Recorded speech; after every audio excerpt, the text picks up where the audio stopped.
Furfel, why do you have a Saddleback leather keychain if you don't have any Saddleback leather products? Dude, that's because you're assuming too much. My Saddleback leather keychain came with my Saddleback leather classic briefcase, which is the one that you see here. So don't assume stuff so quickly, man. Guys, this is Fernando doing another video for more survivalists. Because of that comment, I decided to actually, well, you know, show my Saddleback leather classic briefcase, which is, of course, this one that you see here. And I bought this briefcase a few years ago, maybe 2-3 years ago, maybe more now, maybe now like 4 years, I suppose. Probably yes, four years ago maybe. And I bought it because I just wanted a very cool, excellent leather messenger bag or shoulder bag. And I did a lot of research. I saw this one and thought it was awesome. I really like the way it looked. I don't know if you agree with me or not. To me, it just looks awesome. I'm looking at it right now through the camera. Man, it is beautiful. It is a beautiful product.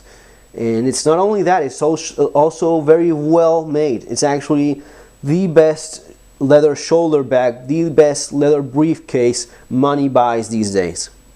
The Saddleback leather classic briefcase.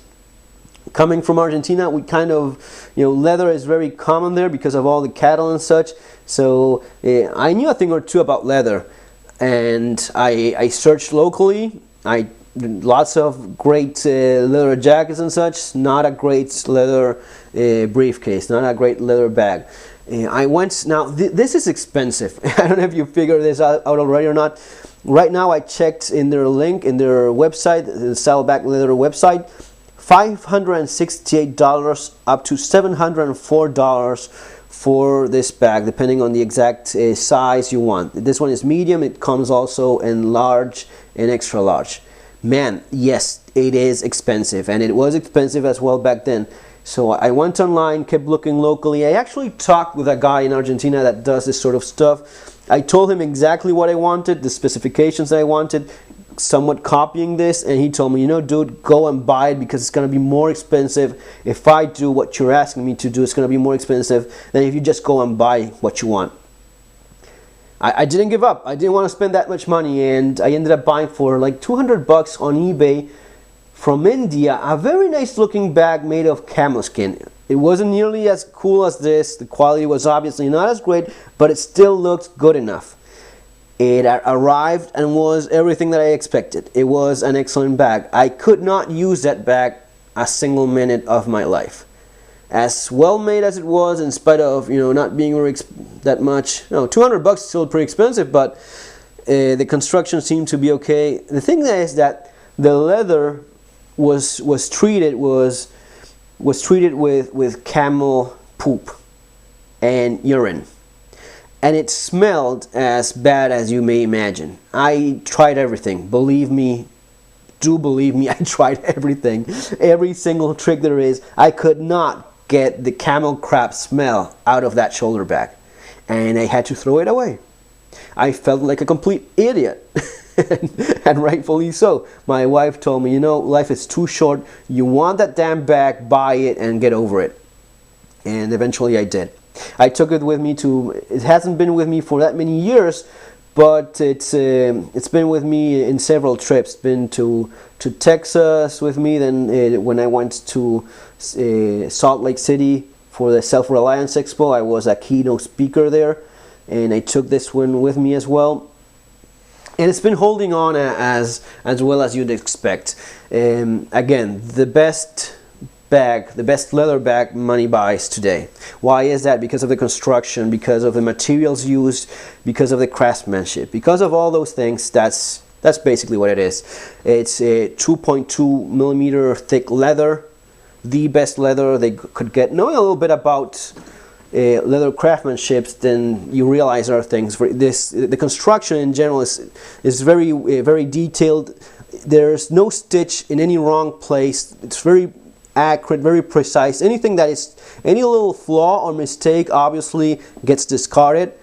The pieces of leather, they use the best part of the leather hide, and they use entire pieces. One thing that you see very often in cheaper products is that they stitch together smaller pieces of leather. That's not the case here. Here, for example, this piece of leather goes all the way through here, up to here, the flap, another piece of leather down there, and then another one. You see, this is all continuous, going all the way. This is the pocket, but underneath it's the same piece of leather. It goes all the way across here, up to the other side.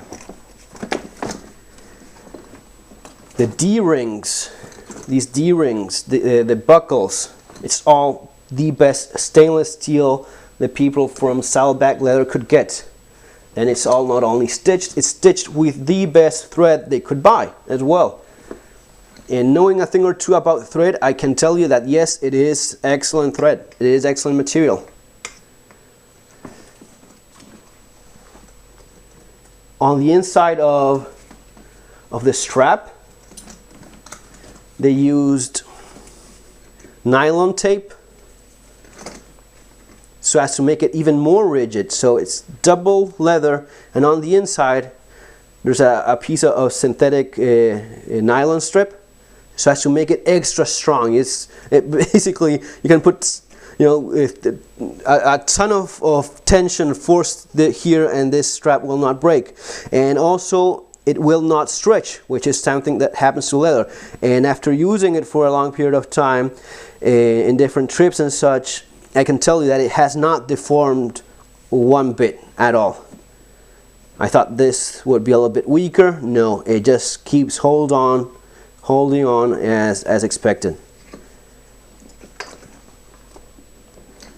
On the inside, it's not that complex, but you know, you really cannot add too much because of the kind of briefcase it is. You just have two compartments there and a nice couple of pockets. Again, one single piece for the pockets and another little pocket there and there. That's basically it. And there's a pocket here on the side as well. Actually, something, yeah, I have 9mm Beretta 92 manual. A couple of business cards, is it? Can I show this stuff? Well, yeah, Texas A&M architecture, and a ticket from Buquebus from a boat trip to Uruguay. And yeah, that's it. The downside of this bag would be, of course, price. It is expensive, and weight. It is very, very heavy. The dimensions are, what is it? It's like 14 inches across, 14 inches wide, 11 inches tall, and 9 inches deep. And for that, you're talking about 6.5 pounds completely empty. Almost 3 kilos for the bag alone. That is heavy. When you add a laptop, bottle of water, and a few other things like I did on different trips, it does add up a lot. It is very, very heavy to carry around. And yeah, that would be the only points that I just have to say about negative stuff about it. Other than that, it's an excellent bag. Why would you buy something like this? I mean, it's kind of heavy, expensive. I don't know, just sometimes you want the best there is, and this is just that. In terms of a leather shoulder bag or leather messenger bag or briefcase, this is the best there is. And you know, life is indeed too short so as to not get the stuff that you like. And even as heavy as it was, whenever I set it down nearby, and always keeping an eye on it, of course, in an airport or in a boat or wherever I was, or whatever trip I was in, I would set it down, take a look at it, and say, damn, it is beautiful and it is functional. It does work for this. It's not going to be deteriorating. And actually, you see, whenever you take a closer look, you see that it's been holding on beautifully. You know, it's not splitting, rotting, or breaking. And you know, that's pretty much the idea. The guys from Saddleback Leather say, well, their motto is basically, your grandchildren will fight over who gets it after you die. And I have to agree with that. I think that's exactly what's going to be happening. When one day when I'm no longer here, someone will open a closet, one of my grandkids will open a closet and find this and have it. And I have my grandfather's leather jacket, and I just love the damn thing. Belonged to my grandfather. It's leather. It smells good. It smells both like smells both like him, leather, and it's one of those things that is just, you know, close to heart. So I don't know. Maybe it's for you. Maybe not. Obviously, it's not for everyone. It's kind of expensive, kind of heavy, but for me, it does work. I don't use it all the time. Mostly because of that, mostly because of weight. I don't know if you agree with me or not, it just looks better the more you use it. That's something that they said in the website, and after a few years I can confirm that. At least in my opinion, it does look still pretty damn good. That's it, guys. That's my Saddleback leather briefcase. It can be converted, one final thing, it can be converted using this D-ring into a backpack using this strap, you see? With these two things, you loop it over there and you hook it there and you use it like one of those old school backpacks, so as to make it a little bit more comfortable. That does help a little bit in terms of the weight issue. Guys, that's basically it. Remember to subscribe if you're liking my videos. Take care. Have a great day.